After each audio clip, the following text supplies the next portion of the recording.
Hello and welcome to the Weather Studio. It's 1 p.m, it's Tuesday. We are broadcasting live, just as we do every week, from the Met Office headquarters in Exeter.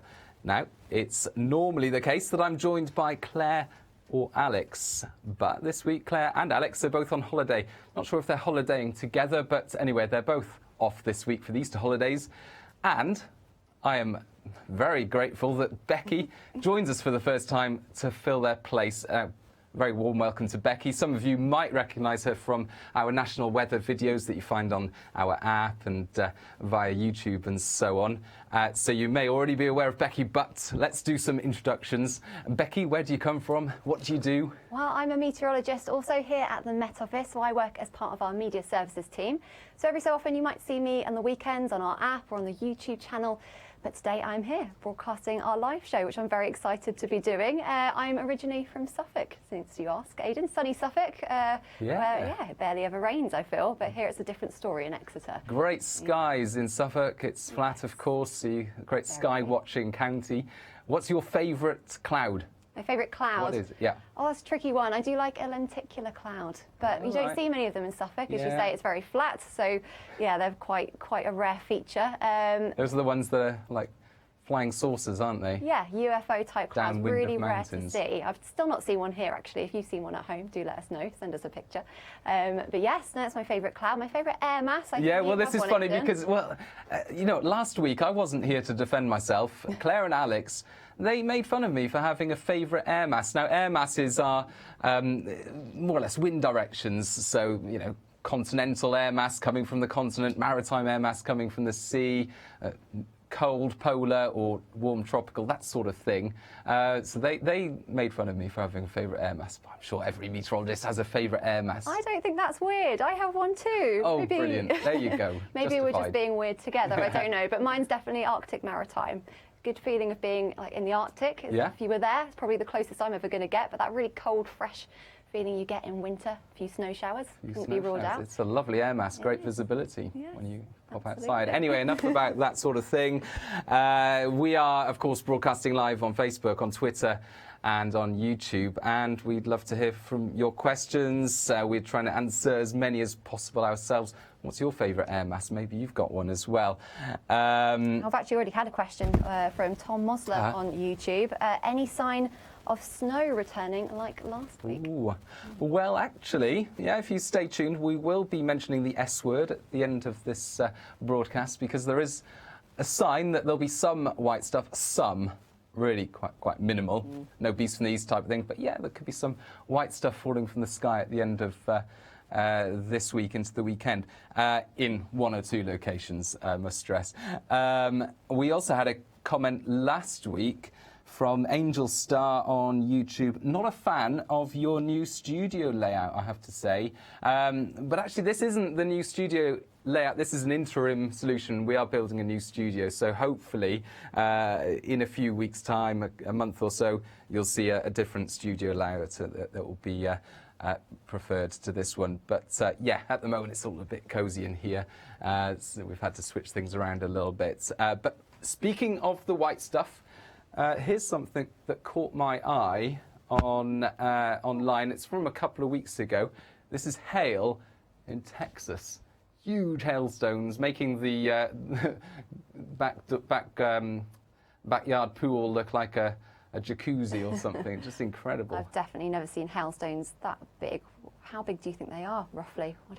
They look like golf balls, don't they? They do. They do. Springtime in Texas, it's called, because of course it's this time of year that you start to see these huge storms developing in the US, because you've still got this kind of cold air to the north, but you've got increasingly warm and humid air coming up from the south, and that mix of air masses starts to produce some spectacular storms like this one that was captured a few days ago as well, caught my eye online, and yeah, huge supercell thunderstorm also in Texas. Beautiful CB, great anvil on that one. I like that. Yeah, you can see it spreading out, can't you? And you can see the rain coming out at the bottom there.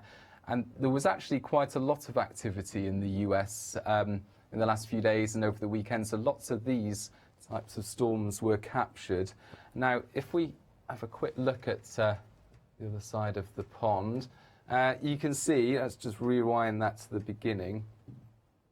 there is this cluster of thunderstorms that actually through the rest of Tuesday is moving out of the way. And then it does quieten down in terms of these supercell thunderstorms. But yeah, there's this feature.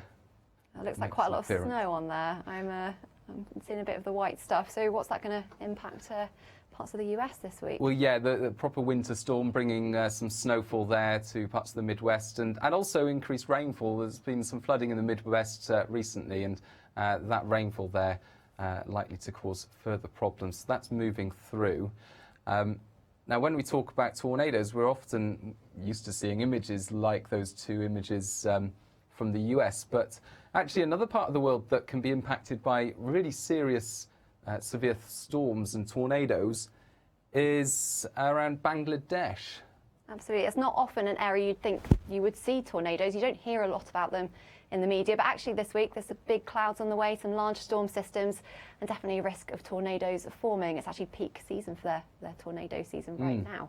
Another place you wouldn't usually expect to see tornadoes is Nepal. So if we went a little bit further northwest of Bangladesh there, that's quite unusual. You'd see those kind of systems move into Nepal. But actually last week there was a very destructive storm pushed through. Unfortunately, there were 30 fatalities, huge amounts of destruction. And there was some uncertainty, I think, as to what type of storm this was that came across, and still a little bit of confusion, I'd say, at the moment. But it looks like there's a chance that could have been a tornado as well, in which case it would have been possibly the first ever officially reported tornado. But as I say, still a little bit of uncertainty there. But yes, all sorts of activity going on there this week. I think the forecast is for possibly some more tornadoes in Bangladesh over the next few days. Big systems, large thunderstorms, hopefully settling down though over the next week or so. Yeah, it's interesting because you hear so much about tornadoes in the US, but these tornadoes in Bangladesh can be really destructive. And I think I'm right in saying that out of the top 10 most devastating tornadoes in the world recorded history, 6 of them occurred in Bangladesh, including the top 2. So the most destructive, most devastating tornado on records for the world was in 1989 in Bangladesh. And it's peak season, as Becky was saying. April is the time that you still got this cold air over the Himalayas sort of feeding in at high levels in the atmosphere. And then at lower levels at the moment, we've got these moist, humid winds coming up from the Bay of Bengal and clashing at these different heights in the atmosphere and in different locations to produce these monster storms. So yeah, peak season at the moment for tornadoes, and we're heading into peak season as well for the US. And of course, springtime brings lots of convective, thundery activity as well to the UK, which we've seen plenty of recently. So we'll be talking about that in a moment. But let's see, we've had a couple more questions come in. Paul Jones on Facebook has asked, any sign of warmer weather over Easter? It's not far away, is it? Just a couple of weeks. And we will be having a look at the forecast in the longer range in a few moments, I think. It's not far away when you think about, making plans and stuff, but of course it's still a long way off when you talk about weather forecasts. So it's still all to play for, I think, for Easter. But we'll be talking more about what the signs, what the signals currently telling us. Graham Dolan on YouTube, warm welcome, Becky. Oh, thank you, Graham. Hello. Why do thunderstorms appear more violent around May? Oh, that's a good question, isn't it? I think that's to do with our springs or April showers. I know it's not quite May, but we've definitely seen a few thunderstorms across the UK recently. Some great pictures of cumulonimbus clouds bringing, I think we've had quite a lot of hail last week, actually. And I'd say there's more strength in the sun at this time of year. So often when the sun's out for longer periods, the ground's going to start to warm, you start to get more movement in the atmosphere, and that's when we start to see those cumulonimbus clouds begin to form. But of course, it's still quite early in the season, so we can have quite a lot of cold air over the country, particularly in the upper layers of the atmosphere. And when you get those warm and cold air areas meeting, that's when we start to see a lot of activity. Those April showers start to form. Some great examples of them this week, I think. Yeah, there were. Let's take a look at some of the ones that caught our eyes. Gareth on Twitter posted this, and we, of course, you can use the Met Office address there, or you can use this hashtag #LoveUKWeather and to bring these pictures to our attention if you want to share them. But yeah, look at this. cloud. Fantastic. There's been so many photos like this as well. This is a stunning one though. I love it, the sunset against the cloud. What a beautiful picture. We've had plenty more like that as well. So as you can see, yeah, it's stunning. Large version. You can see the rain coming out there. He talks about hail as well associated. I think that one there looks a bit like hail. When it looks quite dark from quite a distance, it's probably because it's hail. You can't get as much light through the hail, so you can see that hail coming towards you sometimes. Good point, yeah. Good time to take cover if you see one of those clouds heading your way. Another moody pic there from the Dorset coastline. But cheering up there, the picture, lots of flowers in the foreground. Lovely. And yeah, April showers bring May flowers, that's what they say, isn't it? And Yeah. there are already plenty of flowers out there. Look at the colours on those. Plenty of blossom on the trees as well. And of course, it is tree pollen season at the moment. We're well into the season now, I think. So I don't suffer with hay fever, do you, Aidan? Grass pollen for me, so it's a bit early for grass pollen. Tree pollen, yeah, about a fifth of hay fever sufferers affected by tree pollen. Speaking of showers, go back to the showers, we had some pretty lively thunderstorms over the Midlands last night. Thunderstorms can actually, although rain tends to limit pollen, thunderstorms can, in the right circumstances, lead to a sort of pollen burst. It's something called thunderclap pollen or thunderclap asthma, where you get the lightning sort of just breaking apart these pollen grains, I think. Absolutely, yeah. And we've seen, well, it could have been the cause of some of the pollen levels yesterday. We had high pollen levels across parts of northern England, northern parts of the Midlands.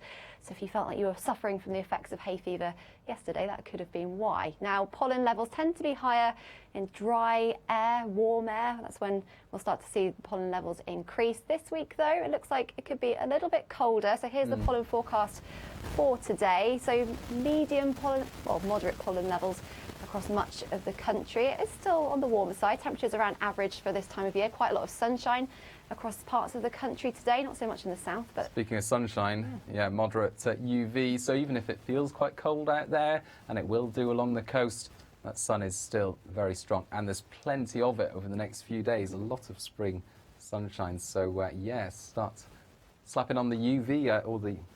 Well, don't slap on the UV. No, don't do that. recommend That's not recommended advice. Slap on the sun cream. Yes, block absolutely. out the UV. Let's see. Trish Marshall on Facebook has asked, have we seen the worst of the wind and potential storms now? She lives in the Shropshire Hills. That's a good question. Well, I think for now, it's no sign of any more thunderstorms this week. In fact, I'd say the weather was looking quite settled. Large area of high pressure across the UK. So I think hopefully a quieter week in terms of storms. In terms of any disruptive weather like our named storms, no signs of that on the horizon just now. It's a very blocked weather pattern. So I think fairly quiet over the next few days, I'd say. So hopefully, yeah, not too much severe weather on the cards there. What else have we got here? David Walker on Facebook.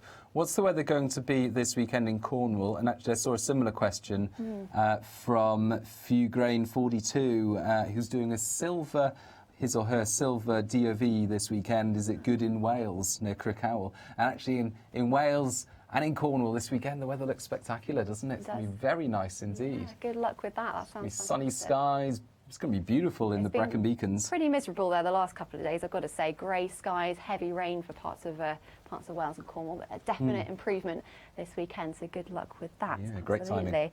Lude on Facebook, do I need to put my car de-icer away? Oh, no. No, and don't pack away the winter coat like I did either. I regret that now. Yeah. Let's take a look at that actually, because yeah, gardeners certainly beware, or if you need to scrape your windscreens of your car, bear that in mind over the next few nights, because we have got colder air arriving. Now, let's put on the weather first of all, because actually through the rest of Tuesday we've got a lot of cloud across southern counties of England and Wales, and some heavy rainfall moving through. But behind that, that's all moving south. Behind that, colder air arrives. Now, pausing it there for Wednesday, and you put on the winds, for example, you can see this easterly breeze. Look at the blues over Scandinavia. That's where our wind is coming from. And temperatures are, well, they're going to be struggling, especially on that North Sea coast. This is the daytime temperature on Wednesday, so 7, 8, 9 degrees. It'll feel quite raw on that coast. Good 4 or 5 degrees below average, I'd say. Yeah. It's going to feel pretty chilly. Yeah. It is. Double figures further west, where we've got a bit of shelter from the wind. And actually, I'll put on the weather again. You can see how much sunshine there will be. So out of the wind and in the sunshine, it's going to feel quite pleasant, isn't it? Absolutely. Sun's gaining in strength. Slap on the sunscreen. And it's, lovely weather on Wednesday for many, but with a cold wind. So it's that time of year, isn't it, where you go outside, if you're out of the wind, in the sunshine, lovely. But as soon as the sun goes in, as soon as that wind picks up, it really feels like a return to winter with this kind of wind direction. It's all about the layers at this time of year. Coat, scarf, t-shirt, the whole lot. And actually sea temperatures across parts of the North Sea at the moment are 6, 7, 8 degrees really. So it's actually quite reflective of what we'll see in the air temperature this week. And that's obviously the wind direction too. So yeah, cold temperatures coming in off that chilly North Sea. I wouldn't recommend a dip quite yet. Not as cold as if this was February, then it would be brutal. But of course, everything's a little bit warmer now. Now, fast forwarding, Wednesday night, clear skies for many places. That colder air in place, dragged all the way from Scandinavia. These are the kinds of temperatures, aren't they, in kind of urban areas. If you're getting up on Thursday morning, that's probably the coldest period this week. Low single figures. Really, really quite chilly. So you will need that car scraper, I think, if you're heading to work. -1s in the towns and cities, probably the lowest we'll see. But what about in the countryside? I think probably a bit colder than that. Yeah, -4, -5, which I'd say was pretty cold for this time of year. We definitely see those kind of temperatures quite a lot in winter, but quite widespread area as well, even down towards the south of England. We could see -4 or -5 degrees, so really quite nippy in the morning. Well, even with temperatures of 1 or 2 degrees on the thermometer, it's still frosty on the ground because the ground is a bit colder than the air. And so gardeners, protect those tender plants. Yep. Not that I know much about gardening, but that's my recommendation. Even colder air potentially arrives towards the end of the week and into the weekend from the east. But before we get there, of course, we're talking about how actually it's going to be mostly dry. It's going to be mostly sunny over the next few days. Just want to put on the jet stream because it looks really quite strange. Oh, yeah. Okay, so there we've got Wednesday. The jet stream moving out, this fast-flowing current of air high in the sky. It's moving out of North America. And then at this point, it just splits in two. One branch goes, back and then up over Greenland and out there. And then another branch moves through the Mediterranean, actually bringing quite unsettled weather to the Mediterranean through the next few days. And in between, the UK, not affected by the jet stream. And so in its place, we've got high pressure building over Scandinavia and this easterly airflow. Now, running it forward, and you can see how the jet stream's moving these areas of low pressure out over the Atlantic. But then this is almost like a brick wall, runs into that wall and just splits them, and these weather fronts just can't get in. This is Thursday by now, and these weather fronts are just stalled to the west. That's why we're keeping all this dry and settled weather, and it continues right into the weekend as well. Yeah, that high pressure's not going anywhere. And what's really interesting about this setup is actually, if you think back to March 2018, Beast from the East, it looks very identical to the pattern we had then. But actually, because of the time of year, because we're now in April, it's not going to be as cold as it was from Beast from the East. We're not even going to see, of course, that much snow. But yeah, very similar easterly winds drawing in that cold air from Scandinavia. See the cold air there, can't you? This is the end of Friday, so the cold air is actually starting to move in a bit more at the end of the working week. And by the time we get to the start of the weekend, so into Saturday, that's probably when we'll see the nadir of this cold air. And it's actually going to bring some showers. So for most places on Saturday, it's just another fine, bright, dry day. However, there's just an area of showers that comes in along with the coldest part of this air. And if we zoom in, then we can see a few of those showers dotted about across southeast England. Doesn't look like they'll be too lively, but yeah, there'll be some winteriness with them because the air is that cold. So hail, the kind of soft hail that often people think is snow, or even some actual sleet or snow coming down in some of the heavier bursts. And we're really only talking about parts of East Anglia and the far southeast here, aren't we? Yeah, absolutely. And we saw some of that soft hail actually recently last week in those April showers, and it can look a lot like snow. We had plenty of videos sent in to us where people getting very excited, thought it was snowing. And it's hard to tell on the videos, but I think from looking at the observations, it looked more like soft hail. So it can be hard to tell. But I think overnight, as potential as it gets colder, we could have some sleet across somewhere like London, maybe even a light dusting of snow if you wake up in the morning. It wouldn't surprise me, but nothing hopefully Yeah, it wouldn't make causing too many impacts. snowman making plans for the weekend. It's just a few of these sleety, haily showers that could affect the southeast. Most other places, though, dry through the weekend, but feeling cold. Now, let's see if we've got any more questions. We have indeed. There's one on here. I'm not sure if I should actually read out or not, but Grant J. Hughes on Facebook wants to know if he can wear his mankini this weekend. I don't know whether this is the same chap who often asks whether it's mankini weather. We're getting there, Grant. Just bear with us. Soon that mankini will be comfortable. Not comfortable, but the weather will be okay for it. Helen Embleton, going camping for a week in Suffolk. Very nice. Good choice, good choice. Anywhere you recommend? Oh, is it this weekend? Or, Yeah. Oh gosh, well, I definitely recommend taking a hat, a warm sleeping bag, plenty of blankets. I quite like camping at the beach, somewhere like, let's have a think, Southwold is a lovely place for camping. I recommend that, even if you've already got your plans. But it will be chilly, so yes, do wrap up warm, but hopefully dry, maybe 1 or 2 showers. Yeah, have a lovely time. It sounds like good fun. And finally, Ray Fraser, with the UK having a great summer last year, this is on Facebook, is it too early to see if they're going to be a repeat this year? Yes, it is too early, I'm afraid. And actually, although we had that record-breaking joint hottest summer on record last year, each year, the chance of that, although it increases with global warming, the chance of it is still relatively small. So I would hedge my bets and say, no, we're not going to have a record-breaking hot summer again this year. But it's too early to say one way or the other.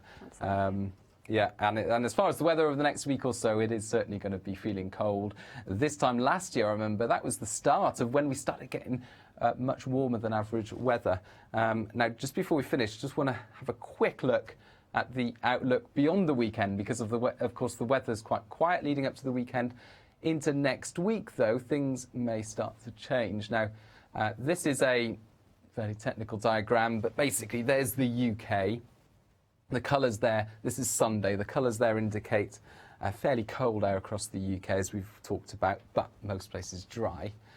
Now, skipping forward to Tuesday, you can see the colours change because the winds change a little, and it's going to be a bit less cold. The wind's now coming from the southeast rather than the east. We cut off that cold feed of air from the east, but there are a few more of these blue dots that just indicates there's the chance of a few more showers sort of early part of next week. But for many, it's still staying relatively dry and settled. Certainly no stormy weather on the horizon. Skipping forward again, and it gets increasingly uncertain through next week. But the most likely outcome towards the end of next week is that low pressure will try and move up from the south and break this whole weather pattern down. And as it does so, it could well draw up certainly some less cold air or even some warmer air, and more of these blue colours indicates the higher chance of some rain or showers coming along. So, yeah, end in sight for this kind of blocked setup, but it might take some time to get there through next week, and there's a lot of uncertainty then heading into the Easter weekend. Absolutely. It's a very slow-moving weather pattern, isn't it? But good news for gardeners, temperatures won't be so frosty overnight, which is good. Yeah, happy days. Yeah, yeah, and of course we'll keep you updated through our social media channels. You can follow those updates through Facebook, YouTube, Twitter, and Snapchat as well. And we've also got a new video this week out on the Learn About Weather YouTube channel on temperature inversions. What is a temperature inversion? You can find out if you watch that video. And podcasts as well. You can find our podcasts on SoundCloud. They go out once a week or so. They're really good. I'm really enjoying the podcast. I recommend a listen, definitely. And you'll be featuring this week. I will indeed. Cheeky little plug there. Tune in for that. Absolutely. But that's all from us for now. Yeah, absolutely. Thank you again to Becky for stepping in, and thank you for joining us. Thank you for your questions. We'll be back at the same time next week. Bye-bye. Bye.